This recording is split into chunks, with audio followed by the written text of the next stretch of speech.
No doubt a provocative MLK Day, don't you think?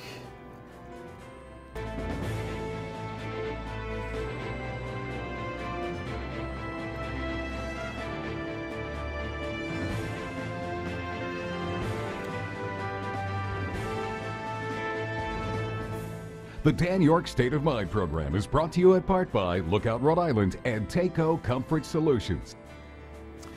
A longtime friend of the show and the community, I think, and former state rep Ray Rickman is my guest today. Just a reflection on Martin Luther King Jr. Day. And, you know, it depends on the year and the calendar and how it goes by, this feeling that it might be somewhat, I don't like to use the word, but I think you know what my sentiment is, some kind of like a token discussion of Martin Luther King Jr. because it's the day when the issues of how we're getting along and race and his dream and everything that we've accomplished, but so much left to do, is a constant 365 type of conversation, right? So, but I don't feel like it is, you know, if you're going to thank Donald Trump for anything, it's that he's through a reverse psychology caused a conversation that otherwise may feel unnecessarily nonchalant. How's that for an open of a show? Great to have you in. Thank you much for tuning in. But let me just make a mention of some of the stuff that's going on locally. Tomorrow, the state Senate will vote on the Paw Sox Stadium project.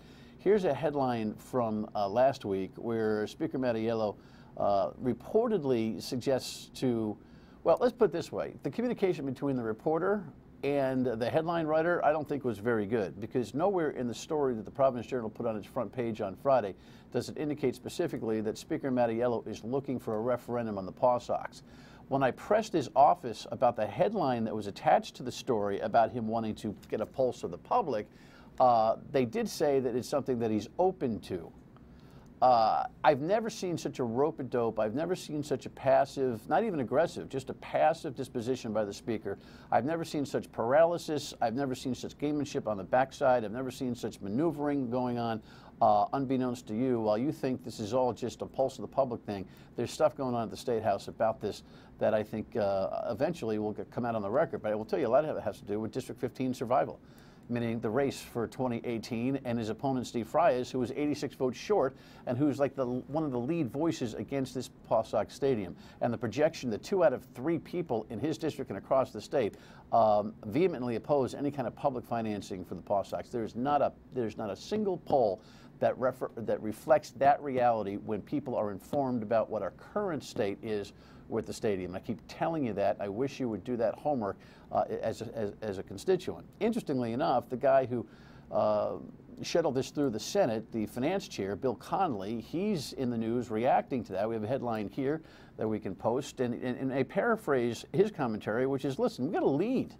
Sometimes it's difficult. And, you know, the representative government that we have and the republic form of government generally lends to responsible leadership making tough decisions on finances. By the way, if we end up with a referendum on this thing, we have taken a 50% chance of the Paw Sox leaving the state to 80. Because we're never going to get to the referendum. And what are they going to do? Spend a boatload of their own money trying to convince everybody while the state legislature has been so passive about this thing, or at least the Speaker of the House? And what are we going to do? We're going to put a referendum up and change the dynamics of the financial complex of this thing? Because right now, it's a Pawtucket Redevelopment Authority financial tool. If we have a statewide referendum, that means we have to have a state bond, which is counterintuitive to what everybody's concerned about. What a mess of leadership. And so tomorrow we'll see the Senate most likely approve it. What happens from there, I don't know. Maybe it just goes right into the wall. The train just runs right into the wall and everything stops. We'll see. But the Speaker of the House is due here next week with the governor and the Senate President back to back to back. Is it Monday, Tuesday, Wednesday? Monday, Tuesday, Wednesday of next week. All right, Lex, very good. In the meantime, you know, we're a few days away from whether it was a hole or a house, but this argument as to, you know, what kind of hole or house it's been is just embarrassing. Headlines here reflect this, right? A day after, or that day actually, he, you know, offers a proclamation about MLK and then scoots out the backside. And of course, last night the president said something which is unquantifiable. No, I'm not a racist. I am the least racist person you have ever interviewed. That I can tell. Ray, is that a contest, by the way? For what? Least racist? Well, he's competing with Andrew Jackson, so I'm not sure which one sunk the lowest amongst presidents. Now, remember something we forget. By the way, welcome. Well, thank you. And thank happy you. MLK Well, Day. and thank you for letting me come on this special day. Yeah. Probably 2/3 of American presidents were racist. Wilson was racist. Brilliant man, racist. Teddy Roosevelt was a racist.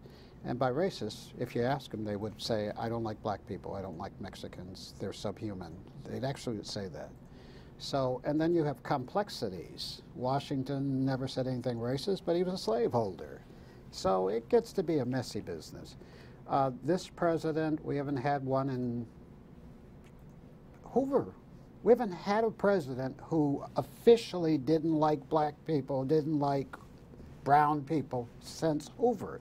And Hoover wasn't, you know, he wasn't jump up and down nasty. No one's nasty like Trump. When you say officially, I mean, he won't, you know, he hasn't made an official proclamation to such. Wait. Trump says the opposite. His history and his father's history. His father was a Ku Klux Klan member, okay? And then they got pulled in by the feds on 3 occasions for failing to rent units to black people. So he has I missed that. No, he has a strong early his father history is of a this. KKK member? Oh yeah. How did that one get Now, by me? I don't know. I'll have to. I guess I have to do it. You're not in your head. You know that to be true? Yeah. Really? Lexi, you too? To give to rent to black people for sure. Well, that's the difference. No, I mean, a member of He the was KKK a is member different. of the KKK. Huh. But all right, we'll check on this But one. could I tell you something? And I just wrote a piece on Lovecraft. Everybody knows Lovecraft was anti-Semitic, anti-woman, anti-black, anti-everything. And then they act like he's the only one. So we're having this argument. What is Trump doing? He's making a mistake because Hillary Clinton suggested half his supporters were, bad people. And he believes... Deplorables. Yes, right. yes. And he believes they all are. And so he's playing to them. They're not.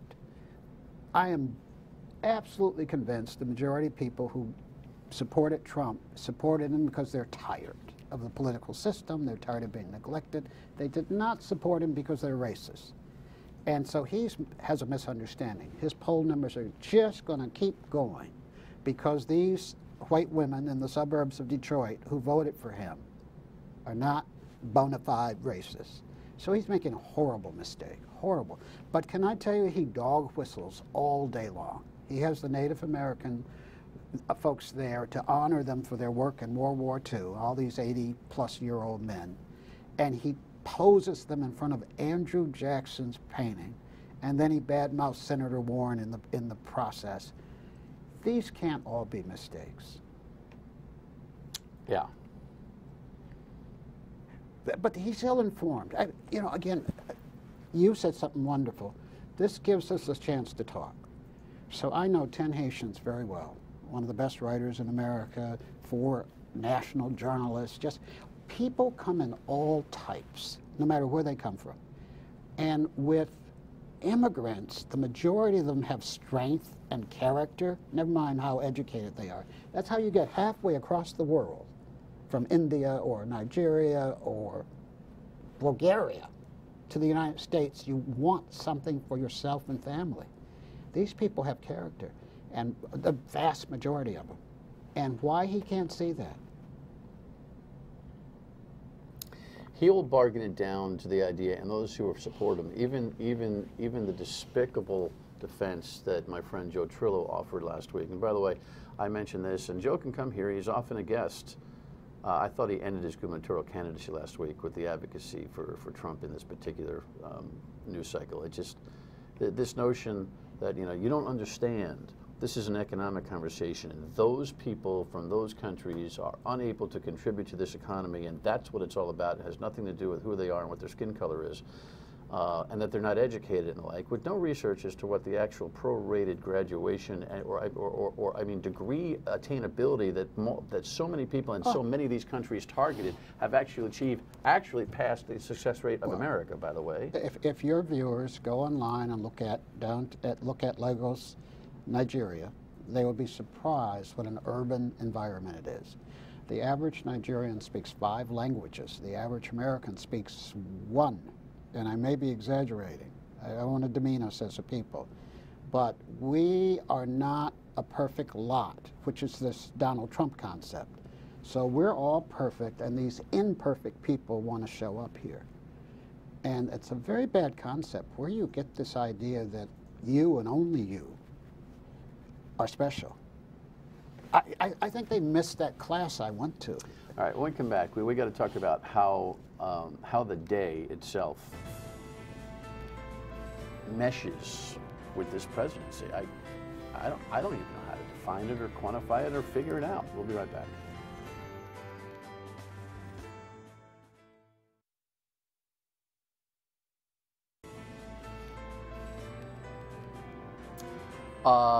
Clearly, the message continues. We are going to walk non-violently and peacefully. Most people remember Dr. Martin Luther King as a leading civil rights leader, but what's often forgotten was his legacy as a champion of America's poor. Martin Luther King believed that ultimately economic justice and equality was as important as political or social equality. A new exhibit, City of Hope, details the Poor People's Campaign, launched by Dr. King in 1968. The campaign put a face on poverty, a face that could have been any color. That concern sparked a movement that created Resurrection City. Dr. King encouraged people from all over the country to come to Washington to take part in civil disobedience. That was Resurrection City.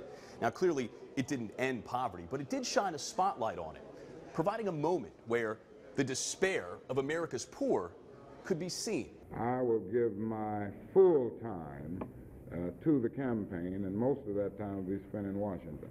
For 6 weeks, a tent city occupied 16 acres of the National Mall. Mark Steiner spent weeks living in Resurrection City. Muddy, dirty.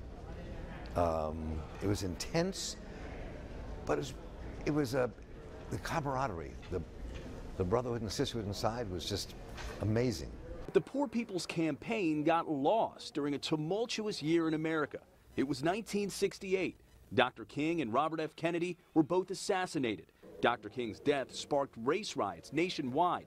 It was the height of the civil rights movement, and massive anti-Vietnam War protests were taking place. The fear that people had for the country and for each other and all was very much like the fear that people are stirring up right now. The nationwide movement that Dr. King had dreamed of stalled, a crisis millions still face today. You know, Ray, this economic and poverty issue is really at the core of what this last 72-hour news cycle has been, yes? Yes. But did you, by any chance, see the huge study the Boston Globe did showing that the average black person in Boston has economic worth of $8? Net? Yeah, no savings, doesn't own a home. The average now, okay? We're not talking about, you know, Henry Louis Gates, okay? Comparative to what not that that's a number we ought to be. Oh, no, it's... But what's the average number of the Boston city resident, period? Do we know what that number is? Because savings has not been America's best foot forward these days. But guess what?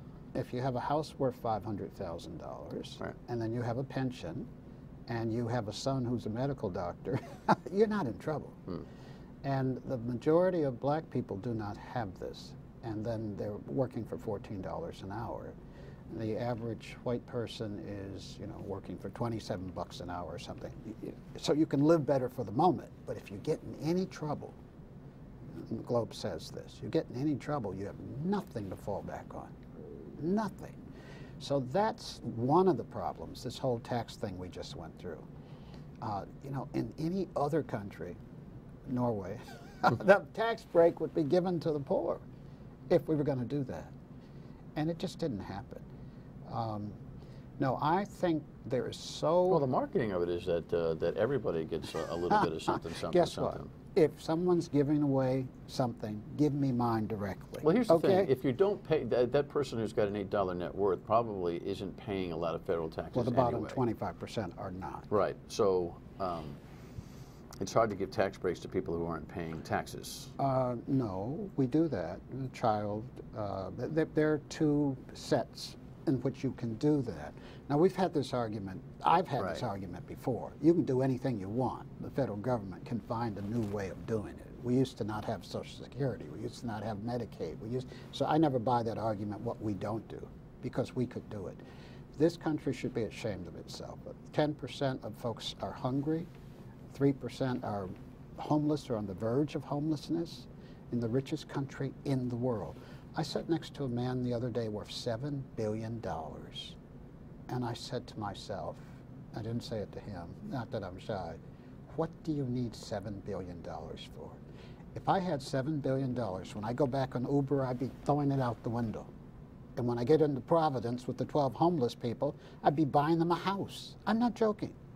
So here, I'm going to go back to Providence downtown and see 10 homeless people. And he's in his tower with $7 billion. So tie Martin Luther King's message to that speech you just gave. Same thing. Dr. King, and people need to read Dr. King because he believed in economic equality. He worked on economic literacy, financial literacy. He was a multi-purposeful advocate, and he didn't have a racist bone in his body. He was as interested in poor white people as black or Latino. He worked with Chavez. I mean, it was unbelievable because there are so few people like that in the world because we get narrow-minded. You know, we're busy. You know, I criticize people all the time, and I hope I never get in that rut. We get to working with our church and our soup kitchen or whatever, and it's so narrow. Even if it's wonderful, it's narrow. You even see the people you're helping is narrow. Dr. King was the most expansive Prince of Peace in the history of America, maybe the world. And, you know, of course, it was very sad. He's assassinated, and black community erupts into rioting. It was just the opposite of who he was. I don't know. But, you know, I wanted to tell you that I tell everybody on this day, and I really don't want to tell, but I'm going to tell. Well, it seems like a good message. Let me get the original, let me get the thought from its Jump Street. We'll break, we'll come back, and we'll hear what Ray wants to tell us. Stay with us.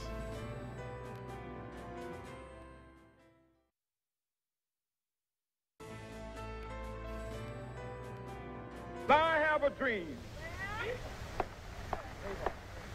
that my 4 little children will one day live in a nation where they will not be judged by the color of their skin, but by the content of their character. I have a dream today.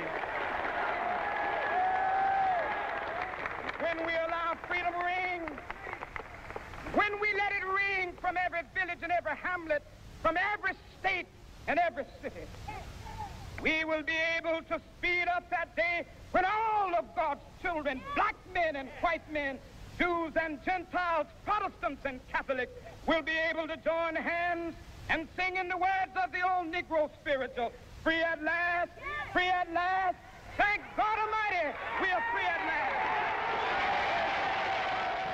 You know, there's not a lot of speeches that when you're, not a lot of things that end up becoming historically so profound that when you're there, you know it. Oh, yes. You know what I mean? Oh, yeah. Everyone who was there knew it. Everyone. This like this is real, this is happening, this changes the world, this is it. Yes. Right? But you were saying you had a So message. I always think when Dr. King's birthday comes that we should get up and go do something. And this year is so busy, but on Friday I went and bought 100 pair of gloves, all sizes, big, middle, and little. I went to the dollar store, so I didn't pay a lot of money. And then I went out last night and this morning and gave them away. Gave away my last pair 5 minutes before I came to a woman with 3 kids with no gloves. And do you know the heart sores? And I just, every chance I get, I tell people they should do that. And you know, if you can't get out and do anything, write a check. It sounds more like a Christmas spirit move than an MLK move. Yes, but I'm not arguing or competing. But I'm just saying that's how it feels. I think half the people in the world have a ski day today, and they didn't pause to say a prayer for Dr. King. Can you think about this for a second?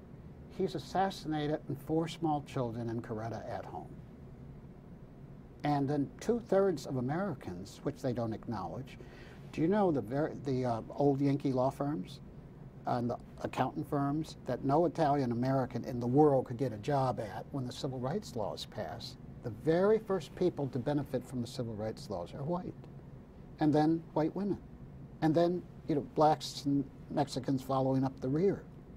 Seriously. And quite often people white had the credentials, but they were Lithuanian. They were Greek. And I think if folks would think for 3 minutes, especially older people in their 60s or 70s, what Lyndon Baines Johnson and Martin Luther King Jr. and Roy Wilkins and Rosa Parks did for them. But their brain doesn't go there. You thought about it being a ski day. We've butchered the meaning of most holidays. Yeah, oh yeah, including Christmas. Christmas is barely holding on. Yes. Easter is gone. Well, it's, Now they go to lunch. Jesus is risen, FYI. Forget Good Friday, by the way. No one would ever know what that's all about. But even Veterans Day, Memorial Day. All of them. So, I don't know.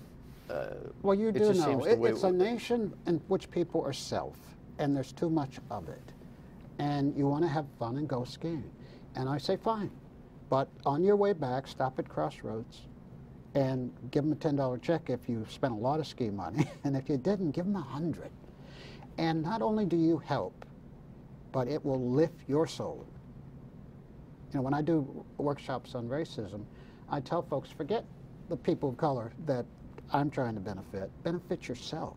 Do you know how lighter you walk when you're not a racist, or when you're not an active racist? I wish I had all the time in the world. I got 90 seconds here. I often try to distinguish, and by the way, Donald Trump has made this debate on definition of racism even more heightened and profound over the last few days. Everybody's got a little bigotry in them. I suggest that everybody's got a little bit of bigotry in them. Racism is systemic and involves power, it seems to me. And yes, people don't even know. Right, right. A lot of it is subtle, a lot of it's silence. Yes. No, but it comes from the subconscious too sometimes. Okay. But I think there's a space between feelings of bigotry and actions that create racism. Correct. But the racist term for Donald Trump is applicable because of the power that he holds and the arguments that he's making and the initiatives that he'd like to engage in. And I think that's where the definition But he's also sticks. affecting policy. Well, and that policy is going to hurt the lives of millions. But the President of the United States insulted 1 billion people the other day in the world. That is not good for America. It's not a good security issue, correct, by the way. For our standing in the world. Yeah. And then he lies about it. I'm not bothered by him lying. He's not the only one lying about it. He's got a couple of Republican senators that are now, trying to backfill the truth on this. Can I thank you for letting me come here today? As you know, I run Stages of Freedom, and we help low-income children. And it's, I don't know, but Stages of Freedom is a formal effort. We only have about 15 seconds here. Stages of Freedom is what? Well, it's a cultural program, but most of what we do is pay for swimming lessons for low-income children. Right. We've done that project before. Yeah. If there's new information on that, we'll put it on the website at foxprovidence.com so we can continue to link your good work. Thank you. I appreciate you, Gil. Thank you. Thanks. When we come back, we'll let you know what's up for the rest of the week. Stay with us, please.